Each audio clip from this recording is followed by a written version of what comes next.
رحیم حدیث میں ہے، حضرت عبداللہ بن مسعود رضی اللہ تعالیٰ عنہ سے روایت ہے، وہ فرماتے ہیں کہ رسول اللہ صلی اللہ علیہ وسلم نے فرمایا، یا معشر الشباب من استطاع منکم الباءۃ فلیتزوج، کہ اے نوجوانوں کے گروہ، اے نوجوانوں کی جماعت، اگر تم نان نفقہ اور نکاح کے موجبات اور لوازم پر قدرت رکھتے ہو، فلیتزوج، تو تمہیں چاہیے کہ نکاح کرو۔ اس حدیث کے اندر نوجوانوں کو کہ جو نان نفقے پر قادر ہے اور بیوی رکھ سکتے ہیں، ان کے جو لوازمات ہے اس کی استطاعت رکھ سکتے ہیں، تو آپ صلی اللہ علیہ وسلم نے ان کو نکاح کرنے کی ترغیب دی کہ نکاح کرو۔ اب نکاح جس عورت سے کیا جاتا ہے تو شرعاً کچھ باتیں ایسی ہے کہ جو پسندیدہ ہے، شرعاً ان باتوں کو پسند کیا جاتا ہے۔ نمبر 1، دیندار ہونا، یعنی ایسی خصلتیں ہیں کہ جس کی شریعت نے تاکید کی ہے اور شریعت نے اس کی تحسین بیان کی ہے۔ تو پہلی خصلت یہ ہے کہ دیندار ہو، یہ سب سے اچھی خصلت ہے اور سب سے اچھی بات ہے کہ جس عورت سے بھی نکاح کیا جا رہا ہے تو اس میں یہ بات دیکھنی چاہیے کہ وہ دیندار ہے بھی کہ نہیں ہے۔ اگر وہ دیندار ہے تو یہ سب سے اچھی بات ہے۔ ظاہری بات ہے، اگر وہ دیندار عورت کو لے کر آئے گا گھر پہ تو اس سے جب پھر نسل بڑھے گی تو گھر کے اندر ایک دیندار ماحول قائم ہوگا، اور ظاہری بات ہے جب گھر کے اندر دیندار ماحول قائم ہوگا تو اس کے اثرات بچوں پر بھی پڑتے ہیں، تو بچے بھی دیندار بن جاتے ہیں اور نیک بن جاتے ہیں، صوم و صلات کے پابند ہوتے۔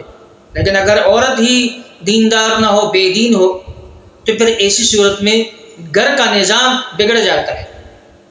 تو پہلی خصلت یہ ہونی چاہیے اس عورت کے اندر کہ وہ دیندار ہو، صوم اور صلات کا پابند ہو۔ دیندار ہونے کا مطلب یہ ہے کہ وہ صوم اور صلات کا پابند ہو اور شریعت کے موٹے موٹے مسائل جانتی ہو۔ دوسری خصلت یہ ہے کہ وہ نیک اخلاق رکھتی ہو، اچھے اخلاق رکھتی ہو، بد اخلاق نہ۔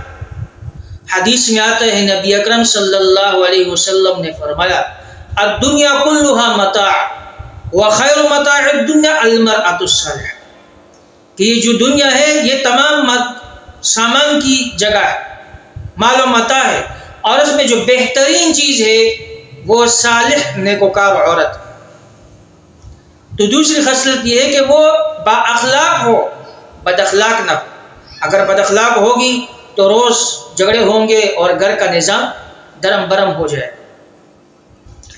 تیسری خصلت یہ ہے کہ وہ حسین بھی ہو، یعنی جس عورت سے نکاح کیا جا رہا ہے تو حسن کو بھی دیکھنا چاہیے کہ وہ حسین بھی ہو، اس لیے کہ اگر وہ بدصورت ہوگی تو لا محالہ جوڑ قائم نہیں ہوگا اور اس صورت کے اندر رشتہ خراب ہو جاتا ہے۔ یہ نہیں کہ کوئی بدصورت عورت سے نکاح کرنا جائز نہیں جائز ہے، بالکل جائز ہے، لیکن یہ ہے کہ شریعت نے جن خصلتوں کو بیان کیا ہے کہ جس کی بنا پر انسان کی فطرت ہے اس کو پسند کرتا ہے، تو اس میں کیا ہے؟ حسن ہے۔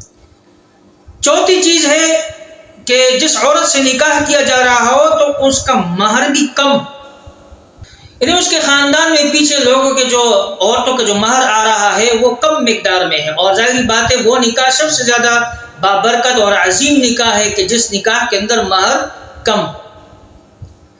اسی طرح پانچویں خصلت یہ ہونی چاہیے کہ اولاد جننے کے قابل، بانجھ نہ ہو۔ اور یہ کیسے پتہ چلے گا؟ یہ بھی عورت کے خاندان ہی سے پتہ چلے گا کہ عورت کے خاندان میں جتنی عورتیں آ رہی ہے تو سب اولاد جننے والی ہے، یعنی وہ خاندان اولاد جننے والی ہے، اور جو عورت زیادہ بچے جنتی ہے تو یہ نبی اکرم صلی اللہ علیہ وسلم کی حدیث میں ہے کہ آپ سے فرمایا کہ قیامت والے دن یہ میرے لیے فخر کی باعث ہوگی کہ میری امت زیادہ ہوگی۔ آج کہتے ہیں 2 بچے سب سے اچھے، 2 بچے مردار اچھے، ارے بھائی 2 بچے نہیں کوئی بچے ہوتے ہیں، بچے تو زیادہ جننا چاہیے، اس لیے کہ یہ نبی اکرم صلی اللہ علیہ وسلم کے لیے باعث فخر ہے قیامت والے دن کہ آپ صلی اللہ علیہ وسلم کی امت سب سے زیادہ ہو۔ قیامت والے تعداد میں۔ اور چھٹی خصلت یہ ہے کہ وہ کواری سیبہ نہ ہو، سیبہ سے بھی کر سکتے ہیں، متعلقہ ہو، بیوہ ہو، سب سے کر سکتے ہیں، لیکن اچھی خصلت جو بیان کی کواری ہو۔ حدیث میں آتا ہے کہ کواری سے کرنا چاہیے کہ وہ تم سے کھیلے، وہ تم سے، تو مجھ سے کھیلو۔ اور ساتویں خصلت یہ ہو کہ وہ اچھے خاندان سے ہو، برے خاندان سے نہ ہو، بیدار خاندان سے ہو۔ ایسا نہ ہو کہ کوئی داغدار خاندان ہو اور اس سے نکاح کرے تو لازمی بات ہے وہ داغ اس پر بھی لگ جائے گا۔ اور آٹھویں خصلت یہ ہے کہ وہ بہت قریبی رشتہ دار والی نہ ہو۔ اس سے ایک فائدہ تو یہ ہے کہ وہ احترام کرتی ہے کہ اگر وہ دور سے آئی ہوئی، پرائے سے آئی ہوئی ہو تو وہ اپنے خاوند کی احترام کرتی ہے، عزت کرتی ہے۔ جو قریبی ہوتی ہے وہ اتنی عزت نہیں کرتی، یہ تو میں جانتا ہوں یہ کیا چیز ہے۔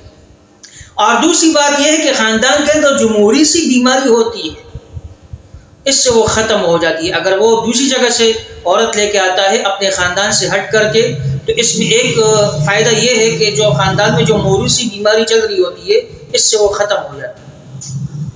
تو یہ 7 خصلتیں ہیں، 8 خصلتیں، اس کو مد نظر رکھنا چاہیے جب کسی عورت سے نکاح کرے تو ان خصلتوں کو دیکھنا چاہیے۔ ایک پسندیدہ ہے، یعنی یہ نہیں کہ کسی اور عورت سے شادی یا نکاح کرنا جو ہے نا وہ جائز نہیں، ان خصلتوں کو جو بیان کیا ہے یہ صرف یعنی اس کو پسند کیا ہے کہ اس طرح ہونا چاہیے۔